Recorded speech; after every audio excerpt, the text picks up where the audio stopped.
Hello friends, कैसे आप सभी। तो स्वागत है आपका उन अध्यापक अकेडमी पर।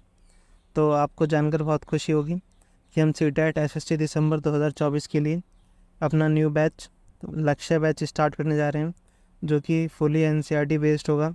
इसमें हम history, civics, geography, CDP 6 to 8 cover करेंगे। तो इन वीडियोस के अलावा आपको बाहर पढ़ने की कोई आवश्यकता नहीं है, ना ही आपको एनसीईआरटी पढ़ने की ज़रूरत है, ना ही आपको कोई पेड बैच लेने की आवश्यकता है। जैसे ये वीडियो हमारी कंप्लीट होगी, हम अपने टेलीग्राम चैनल पर इस वीडियो का पीडीएफ आपको प्रोवाइड कराएंगे। आपको वीडियो देखनी है, एक दो बार अच्छी तरह से समझना है, फिर आपको इन पीडीएफ के ज़रिए अपने प्रिपरेशन करनी है। तो आपको ना ही कुछ बैच लेना पड़ेगा और ना ही आपको कुछ रिटर्न करना पड़ेगा। केवल और केवल हमारी वीडियोस देखिए और उस पीडीएफ से याद कीजिएगा। और हम कह सकते हैं कि इन वीडियोस के अलावा आपको सीटेट में कुछ बाहर से देखने को नहीं मिलेगा।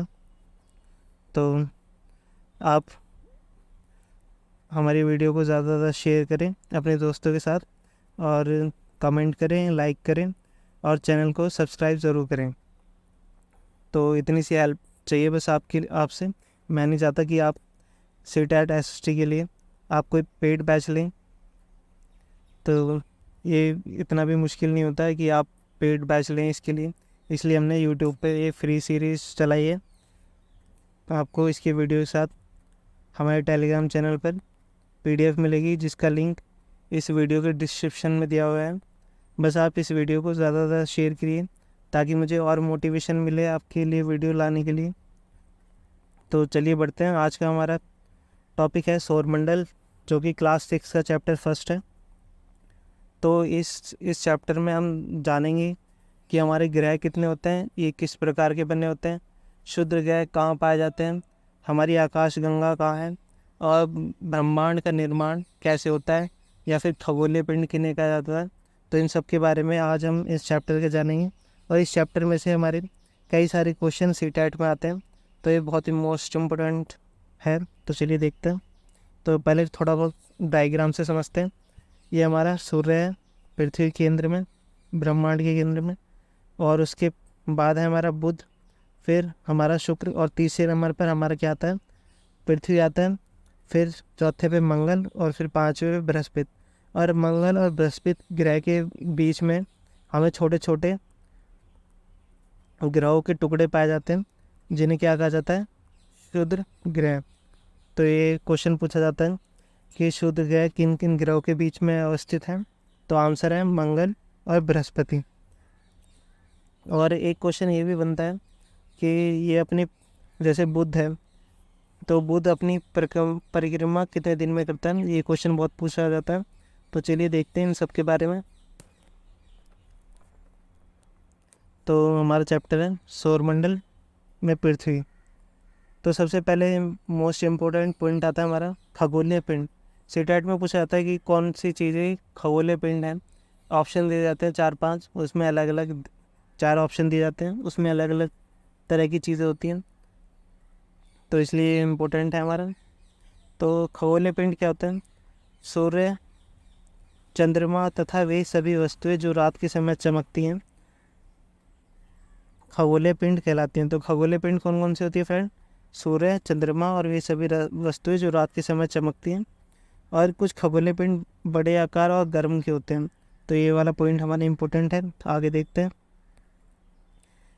तो खगोलीय पिंड के पास अपनी ऊष्मा और प्रकाश होता है, और इन खगोलीय पिंडों को तारा कहते हैं, और सूर्य भी एक प्रकार का तारा ही होता है। नेक्स्ट, नक्षत्र मंडल।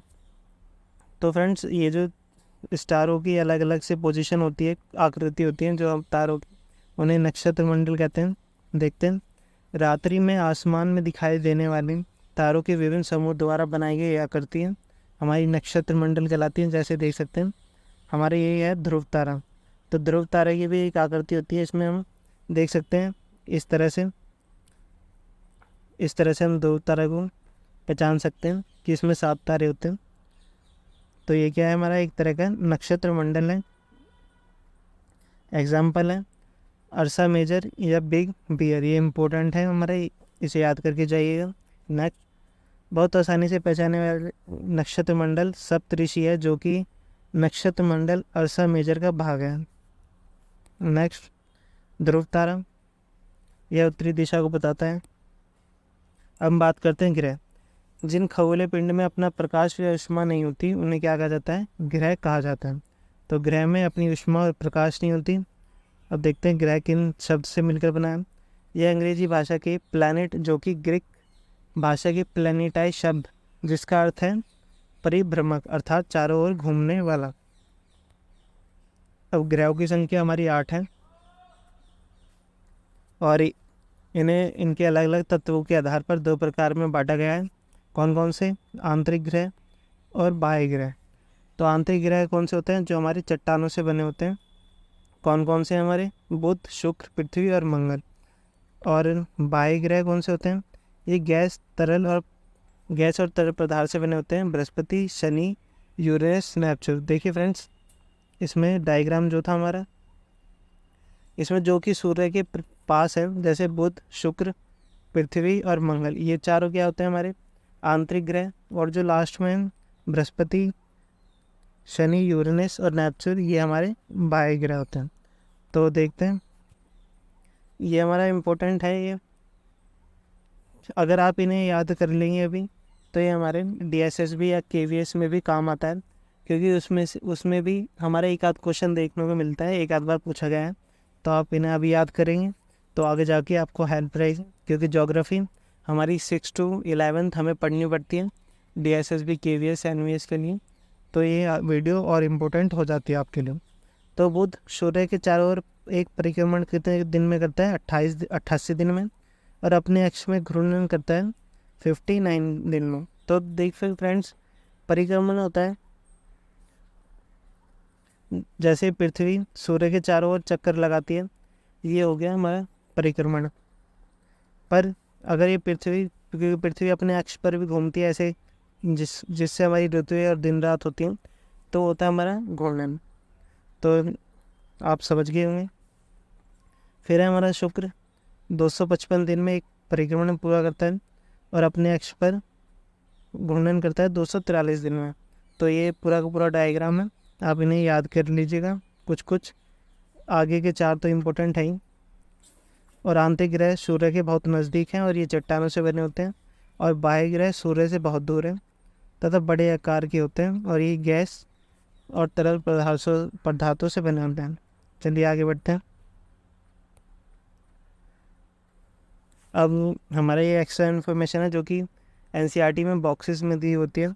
इसमें से भी क्वेश्चन पूछे जाते हैं, तो आप इन्हें इग्नोर मत कीजिएगा। और आप देख सकते हैं कि हमने सारी की सारी वो चीज़ इसमें इंक्लूड करी है जो कि हमारी CTET में पूछी जाती है।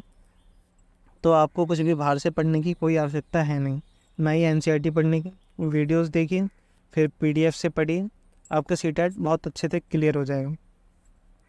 और आप इन वीडियोस को देखने के बाद अपने फ्रेंड्स से भी रिकमेंडेड करेंगे कि आप ये वीडियोस देखिए CTET ST के लिए।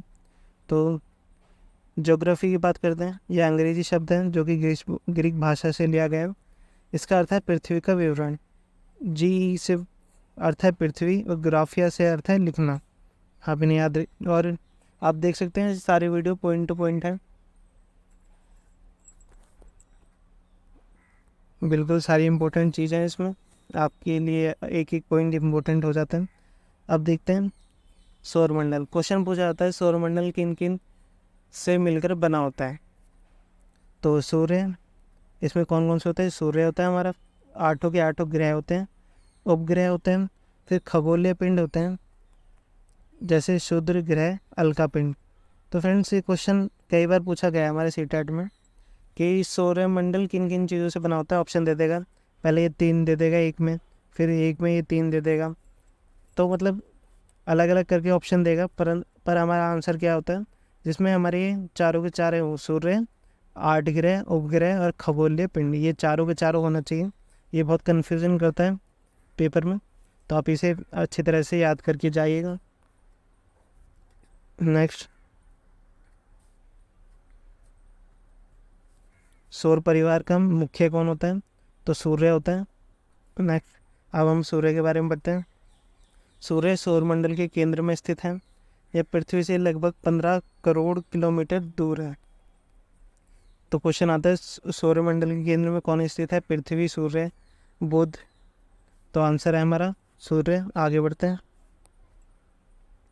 अब हम ग्रह के बारे में बात करते हैं जो कि हमारे इस चैप्टर में दिया गया है। तो ग्रह की दूरी के अनुसार, सूर्य की दूरी के अनुसार, तो सबसे पहले हमारा आता है बुध, फिर शुक्र, फिर पृथ्वी, फिर मंगल, फिर बृहस्पति, फिर शनि, फिर यूरेनस तथा नेपच्यून।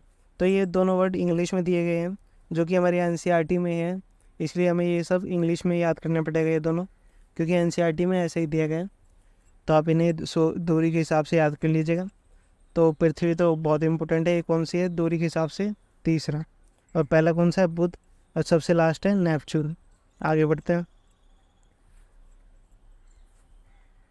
अब देखते हैं कक्षा किन्हें कहते हैं। सौरमंडल के सभी कक्ष एक निश्चित पथ पर सूर्य के चक्र लगाते हैं।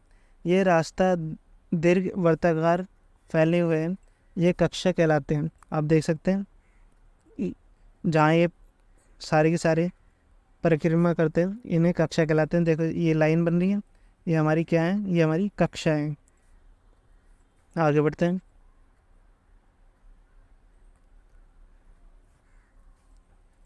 अब बुध के बारे में हमारे एनसीईआरटी में दिया गया है कि बुध सूर्य के सबसे नज़दीक है। यह सूर्य के चारों एक चक्कर लगाने में केवल 88 दिन में लगाता है। तो ये इम्पोर्टेंट है, इसी टाइप में पूछा गया है बुध के बारे में। तो बुध के बारे में आप ये पढ़ के जाइएगा। फिर शुक्र को पृथ्वी का जुड़वा ग्रह कहा गया है क्योंकि इसका आकार व आकृति लगभग पृथ्वी के समान ही है। तो पूछा जाता है कि शुक्र को पृथ्वी का जुड़वा ग्रह क्यों कहा जाता है, या फिर किसे पृथ्वी का जुड़वा ग्रह कहा जाता है। तो ये इम्पोर्टेंट है आपके लिए। नेक्स्ट,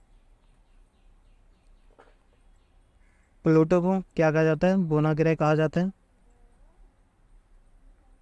अब पृथ्वी के बारे में देखते हैं। तो यह सूर्य की दूरी के हिसाब से तीसरा ग्रह है। आकार में ये पांचवा सबसे बड़ा ग्रह है और यह ध्रुव के पास थोड़ी सी चपटी है, इसी कारण इसकी आकार को क्या कहा जाता है? भूभाग कहा जाता है। तो ये पृथ्वी के बारे में बहुत इंपॉर्टेंट फैक्ट्स हैं जो कि हमारी एनसीईआरटी में दिए गए हैं। तो क्या कहा जाता है आकृति को? इसकी भूभाग कहा जाता है। आकार में ये पांचवा है और सूर्य की दूरी के हिसाब से ये हमारा तीसरा ग्रह है। आगे बढ़ते हैं। भूभाग का अर्थ है पृथ्वी के समान आकार और इसे नीला ग्रह कहा जाता है क्योंकि इसकी 2/3 सतह पर पानी है। तो पृथ्वी की ये क्वेश्चन पूछा जाता है कि पृथ्वी की कितनी सतह पर पानी है? तो आंसर होगा हमारा 2/3। नेक्स्ट, प्रकाश की गति लगभग 3 लाख किलोमीटर प्रति सेकंड है। सूर्य के प्रकाश को पृथ्वी तक पहुंचने में 8 मिनट का समय लगता है। तो प्रकाश की गति क्या है हमारी? 3 लाख प्रति किलोमीटर और प्रति सेकंड, और पृथ्वी तक प्रकाश आने में हमारा समय लगता है 8 मिनट। नेक्स्ट, चंद्रमा के बारे में जानते हैं।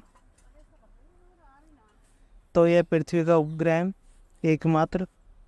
नेक्स्ट, इसका व्यास पृथ्वी के व्यास का केवल 1/4 है और पृथ्वी चंद्रमा का एक चक्कर 27 दिन में पूरा करता है।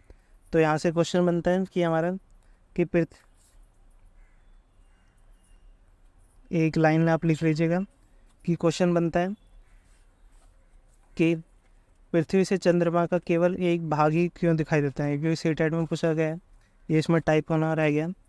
तो क्योंकि एक पृथ्वी एक चक्कर 27 दिन में पूरा करती है पृथ्वी का, क्योंकि ये परिक्रमण हुआ फिर, क्योंकि ये चक्कर लगा रही है, और इसी प्रकार ये घूर्णन भी अपने 27 दिनों में ही पूरा करता है।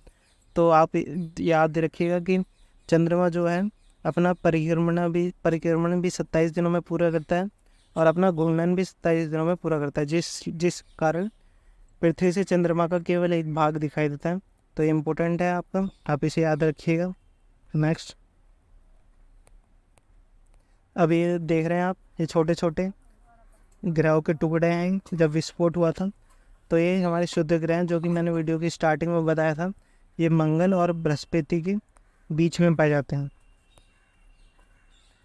तो शुद्ध ग्रह मंगल और बृहस्पति कक्षाओं के बीच पाए जाते हैं। ये असंख्यक छोटे पिंड है जो सूर्य के चक्कर लगाते हैं और शुद्ध ग्रह कहलाते हैं। आप देखते हैं अलका पिंड। सूर्य के चारों ओर चक्कर लगाने वाले छोटे छोटे पत्थरों के टुकड़ों को अलका पिंड कहते हैं। तो जो सूर्य के चारों ओर चक्कर लगाते हैं छोटे छोटे पत्थर, उन्हें क्या कहते हैं? उल्का पिंड। नेक्स्ट, ये कभी कभी पृथ्वी पर आ जाते हैं और वायु घर्षण के कारण जलने लगते हैं। तो आप देखा होगा आपने कभी कभार टूटता हुआ तारा। तो इस प्रकार होते हैं छोटे छोटे, जो कि पृथ्वी के आने के कारण जलने लगते हैं। अब आकाशगंगा देखते हैं। आकाशगंगा क्या होता है? ये सफ़ेद पट्टी की तरह लाखों तारों का समूह होता है। तो एक किससे बना होता है? ये लाखों तारों से बना होता है। हमारा सौरमंडल इसका एक भाग है। तो आप देख सकते हैं कि आकाशगंगा कितना बड़ा होगा, कि हमारा सौरमंडल इसका एक भाग है। केवल सौरमंडल अर्थात सूर्य, ये सब एक हमारा बस एक भाग है इसका।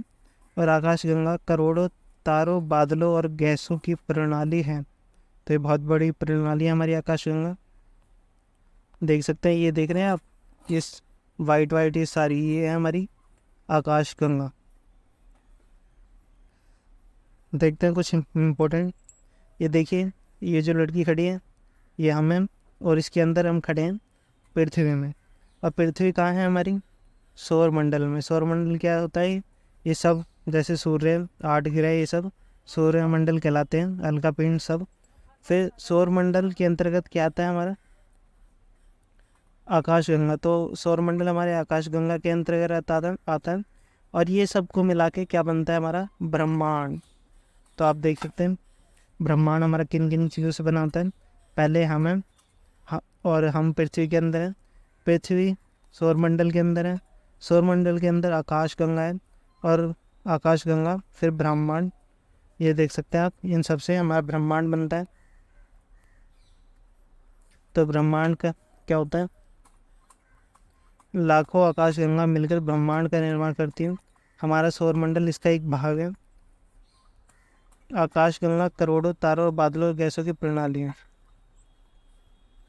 तो ये था हमारा ज्योग्राफी चैप्टर 1 क्लास 6 का वीडियो, जो कि बहुत इम्पोर्टेंट है आपकी सीटेट के लिए। आई होप आपको हमारी वीडियो अच्छी लगी होगी। आप इसे ढंग से पढ़िएगा। साथ साथ हम आपको PDF प्रोवाइड करेंगे, तो आप उनसे अपने नोट्स की तरह यूज़ कीजिएगा उन्हें। और हमारी हेल्प के लिए आप अपने फ्रेंड्स के साथ ज़रूर शेयर कीजिएगा, और लाइक का बटन ज़रूर दबाइएगा, और हमारा चैनल को सब्सक्राइब कीजिएगा। धन्यवाद।